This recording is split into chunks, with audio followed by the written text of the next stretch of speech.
Shalom, bem-vindo ao meu canal. Meu nome é Márcio Marafiotti. Estamos na parte 3 do livro Lamentações. Cópia da carta enviada por Jeremias aos cativos, que iam ser deportados para a Babilônia pelo rei dos babilônios, a fim de lhes comunicar a mensagem que havia recebido de Hashem. Por causa dos pecados que cometeste contra Hashem, sereis levados cativos à Babilônia por Nabucodonosor, rei dos babilônios. Chegados à Babilônia, lá ficareis muitos anos, longo tempo, até 7 gerações. Depois disso vos libertarei de lá em paz. Vereis na Babilônia deuses de prata, de ouro e de madeira, que são carregados aos ombros e inspiram temor aos pagãos.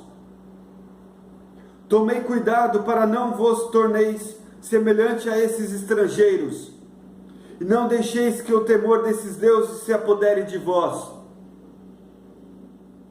Quando virdes na frente e atrás deles a multidão que os adora, dizei em vosso íntimo: a vós, Adonai, é que devemos adorar, porque meu anjo está conosco e tomará cuidado de vossas vidas. A língua desses deuses foi polida por um artista, embora revestido de ouro e prata, são falsidade e não podem falar. Como se fosse para uma donzela que gosta de adornos, tomam o ouro e fabricam coroas para as cabeças de seus deuses.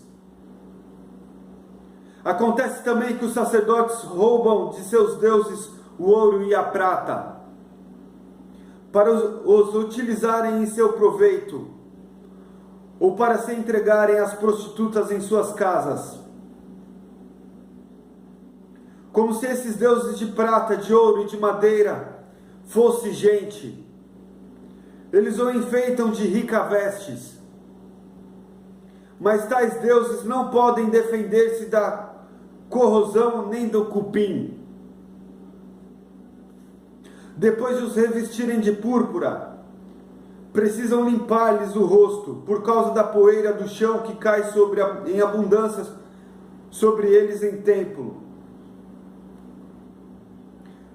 Este traz um cedro, como se fosse governador de províncias, mas não mata quem o defende. Outro tem na mão direita espada e punhal, mas não pode defender-se dos inimigos e dos ladrões. Por aí se vê claramente que não são deuses. Portanto, não o temais. Como a vasilha de alguém fica inútil quando se quebra, assim também são os deuses colocados nos templos. Seus olhos se enchem de poeira, levantada pelos pés do que entram. Assim como se fecham solidariamente as portas da prisão sobre o homem que defendeu o rei e que vai ser conduzido à morte, assim os sacerdotes reforçam os templos com portas, ferraduras e ferrolhos, para que seus deuses não sejam despojados pelos ladrões. Acendem lâmpadas em maior número do que para si mesmos, mas os deuses não podem ver nenhuma. São como vigias de templo, cujo interior, segundo se diz, está corroído pelos cupins que saem da terra. Pois, quando os cupins roem a esses deuses e suas vestes, esses não o sentem. Seu rosto se envelhece como a fumaça do templo. Sobre seu corpo e sua cabeça esvoaçam morcegos, andorinhas e outras aves, e soltam também os gatos. Vede, pois, que não são deuses, portanto não os temais. O ouro de que são revestidos serve para embelezá-los, mas se ninguém lhe der lustro, não brilha. Pois nada sentiram, nem mesmo quando foram fundidos. Foram comprados por alto preço, mas não há nele espírito de vida. Não tendo pés, são carregados aos ombros, mostrando assim a todos a sua ignominia. Envergonham-se também aqueles que o adoram.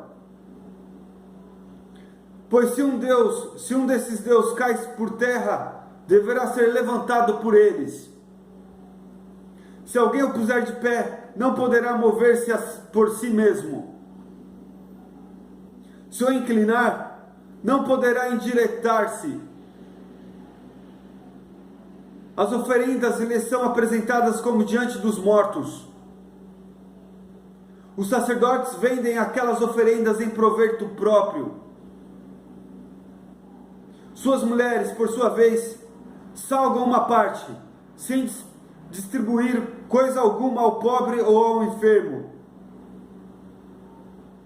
As mulheres em estado de impureza, ou que recentemente deram à luz, tocam naquelas oferendas, sabendo por essas coisas que não são deuses, não os temais. Como podem, portanto, ser chamados deuses? Pois são mulheres que apresentam ofertas aos deuses de prata, de ouro e de madeira. E os sacerdotes circulam nos templos de vestes rasgadas, cabeleira e barba raspada, e cabeça descoberta. Vociferam e gritam diante dos deuses como em festim mortuário. Os sacerdotes tomam as roupas dos deuses para vestir suas mulheres e filhos. Quer alguém lhes faça mal, quer lhes faça bem, não podem reagir. São impotentes para entronizar ou para destronar um rei. São igualmente incapazes de conceder riqueza, ou mesmo dar uma pequena moeda. Se alguém lhes fizer um voto e não cumpri-lo, nada reclamam. Não livram ninguém da morte. Não defendem o fraco contra o poderoso. São impotentes para restituir a vista a um cego ou salvar alguém da miséria. Não se compadecerão da viúva, nenhum benefício prestarão ao órfão. Assemelham-se a pedras tiradas da montanha, esses deuses de madeira, recobertos de ouro e de prata. Os que os servem serão confundidos. Como, portanto, acreditar e dizer que sejam deuses? Os próprios caldeus os desonram. Quando encontram alguém que não pode falar por ser mudo, apresentam-no a Bel, pedindo que lhes dê voz, como se Deus o pudesse ouvir. São, porém, incapazes de refletir nisso e abandonar esses deuses, tamanha a sua insensatez. Mulheres cingidas de cordas vão sentar-se à beira dos caminhos e queimam farelo. Quando uma delas é levada por algum transeúnte e dorme com ele, escarnece da vizinha por não ter recebido a mesma honra e não ter sido rompida de sua corda. Tudo o que se passa com esses deuses é falsidade. Como se pode, portanto, acreditar e dizer que sejam deuses? Foram fabricados por entelhadores e ourives. Não podem ser outra coisa senão aquilo que os artífices quiseram que fossem. Aqueles que o moldam não têm longos anos de vida. Como podem, pois, ser deuses os que por eles foram fabricados? Deixaram somente engano e opróbrio a seus descendentes. Quando lhes sobrevêm guerras e calamidades, os sacerdotes deliberam entre si para saber onde devem ocultar-se junto com seus deuses. Como, portanto, não compreender que não são deuses aqueles que podem salvar-se da guerra nem das calamidades? Por serem de madeira e recobertos de ouro e de prata, um dia se virá a saber que são falsos. A todos os povos e reis se tornará evidente que não são deuses, mas obra de mãos humanas, e neles não há nenhuma ação divina. A quem, pois, não se tornará claro que não são deuses? Não estabelecerão rei em país algum, nem darão chuva a ninguém. Não podem defender a própria causa, nem proteger alguém contra a injustiça. São impotentes como as gralhas que voam entre o céu e a terra. Se o fogo atingir o templo desses deuses de madeira, recobertos de ouro ou de prata, seus sacerdotes fugirão para se salvar, ao passo que eles, como as vigas, serão consumidos no meio das chamas. Não podem resistir nem a um rei, nem a inimigos. Como, portanto, admitir ou supor que sejam deuses? Os deuses de madeira, recobertos de prata e de ouro, não podem defender-se contra os ladrões e assaltantes.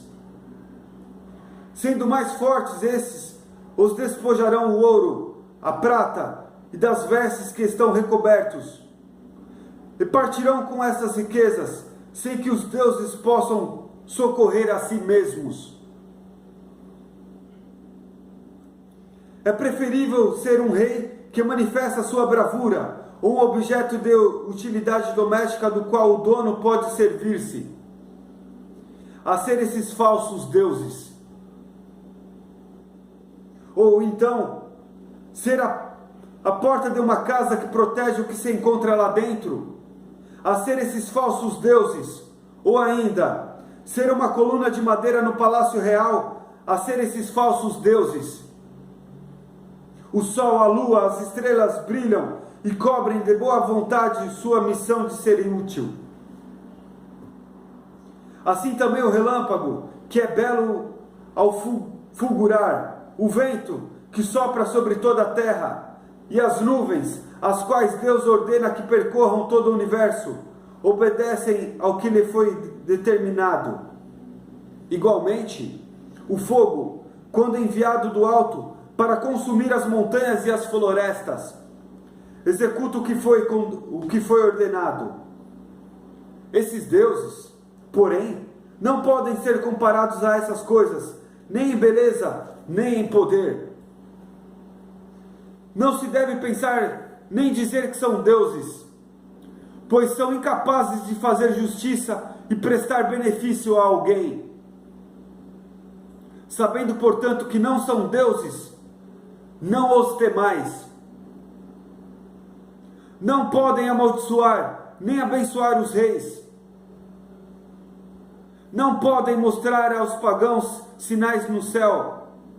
Não brilham como o sol, nem iluminam como a lua. Os animais são superiores a eles porque podem ser úteis a si mesmos, refugiando-se em um abrigo. Nada, portanto, nos demonstra que sejam deuses. Por isso, não os temais. Como um espantalho em plantação de pepinos não traz proteção alguma, assim são seus deuses de madeira, recobertos de ouro e de prata. Esses deuses de madeira revestidos de ouro e prata assemelham-se aos espinheiros em um jardim, sobre o qual vêm pousar todas as aves, ou a um cadáver atirado em lugar tenebroso. Pela púrpura e pelo linho, que sobre eles apodrecem, reconhecereis que não são deuses. Serão, afinal, eles próprios devorados, e se tornarão a desonra do país.